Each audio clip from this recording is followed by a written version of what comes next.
Ajoo, Anasakas, Aganj, Abhanj, Alakkh, Abhakkh, Akaal, Dyaal, Alaykh, Abai, Anaam, Akaam, Agaaha, Adhaaha, Anaathay, Pramaathay, Ajonee, Amonee, Raagay, Rangay, Roopay, Raykhay, Akaal, Aganjay, Alaykh. So the question you could ask yourself here, folks, is what on earth is he doing and why is he doing it? In time-honoured tradition, what I will do is I will actually ignore that question and introduce what we're here for. Today we're going to look at magic, specifically chaos magic, also Thelemic magic to some extent, but primarily chaos magic, because it's so fascinating. And what I'm going to do is I'm going to take you through what it is I'm doing, the lens through which I'm doing it, and link in with shamanism as well. So sit back and enjoy the ride. So chaos magic.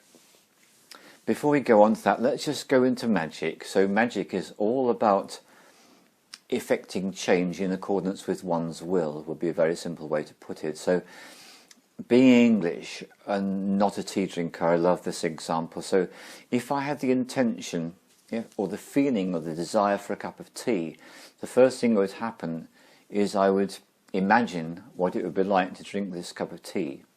I would declare my intention to myself that I would manifest a cup of tea. And then, most important bit of all magic, having declared my intention, I would take steps. I would boil the water, I would put the tea bag in the cup, I'd put milk in, no sugar, whatever I'm going to do, pour the boiling water in, give it a stir, throw the bag in the compost, and lo and behold, there's my cup of tea. So that is what magic is. Yeah, that's what magic is. And it applies to something as mundane as making a cup of tea and something as magnificent as co-creating paradise on earth with a group of people who are working with unbending intent, and everything in between those extremes.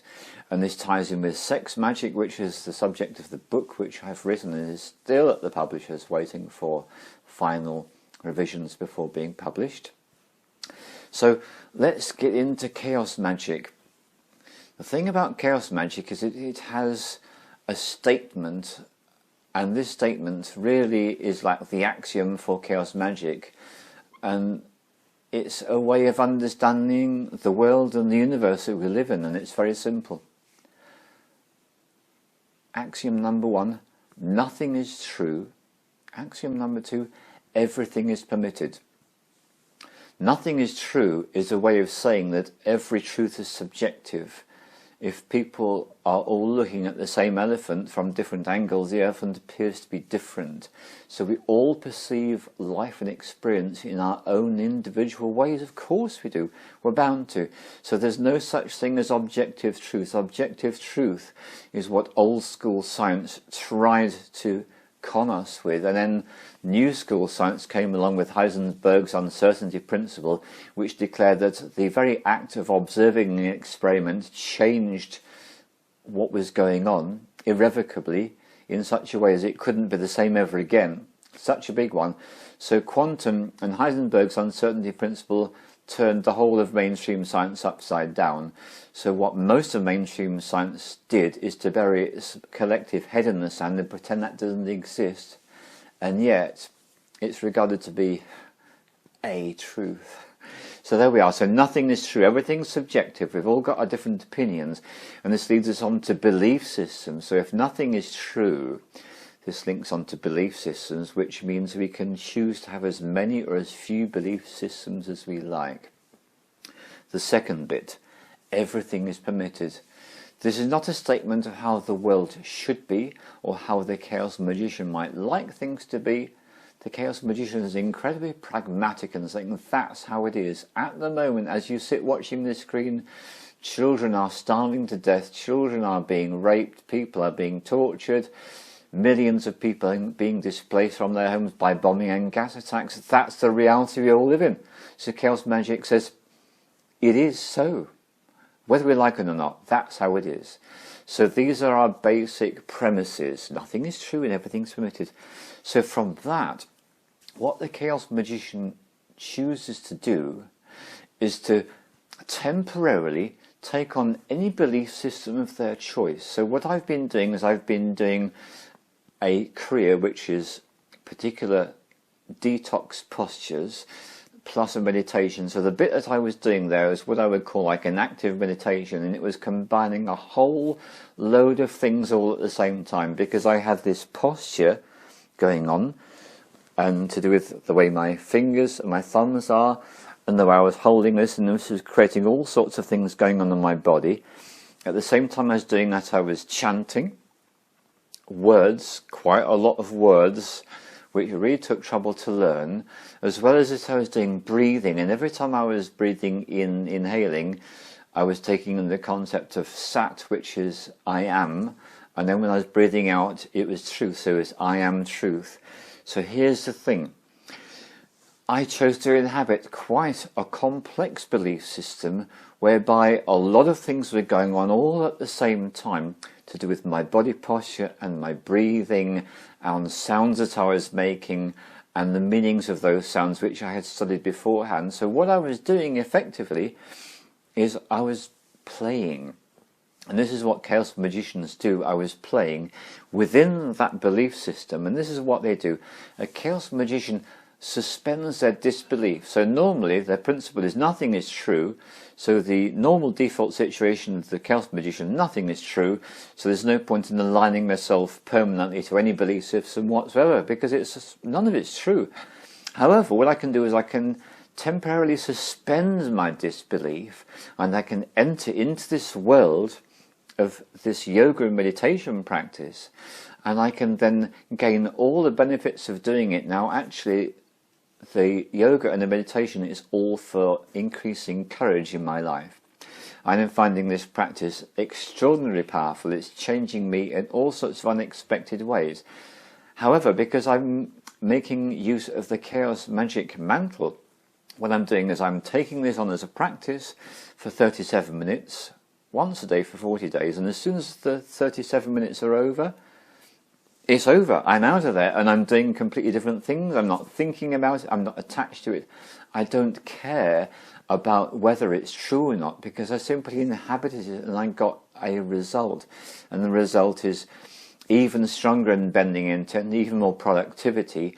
And I have had the courage to embrace and tackle things that I have been putting off for a considerable period of time.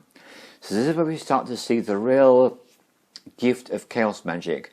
Now, there's a particular recommendation when you go in the chaos magic path, and what you're invited to do at some point is to go into a pub and pretend to be the supporter of one political party and argue vociferously to people in the pub in favour of that belief system.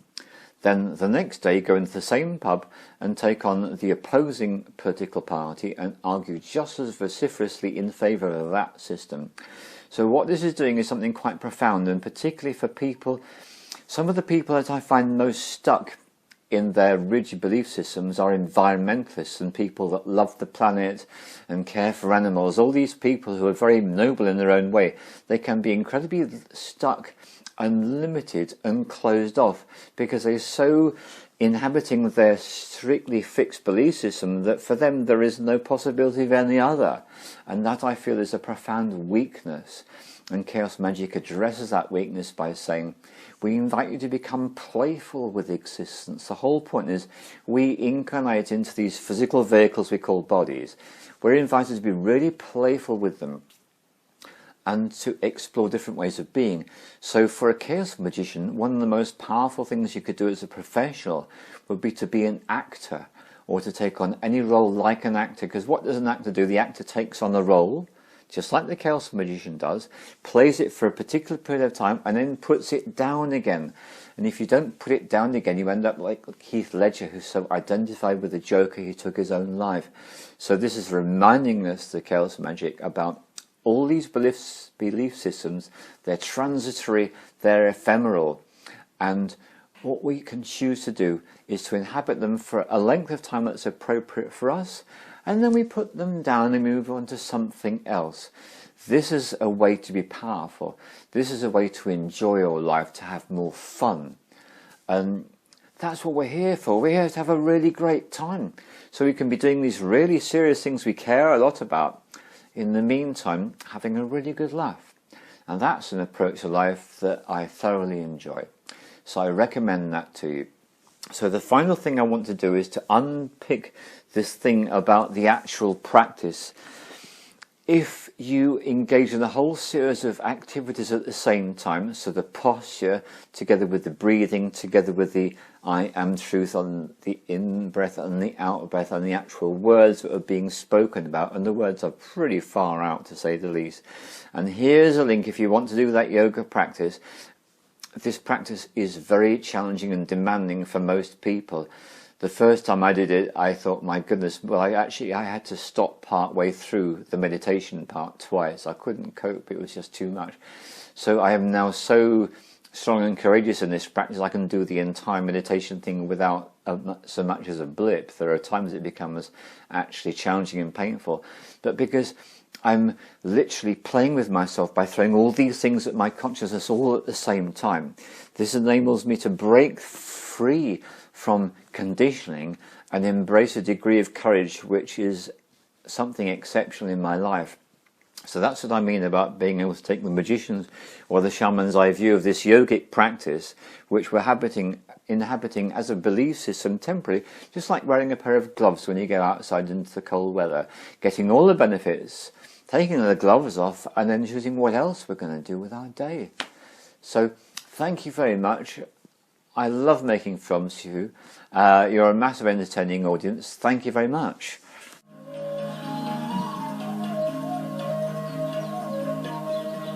Ajai, Alakkh.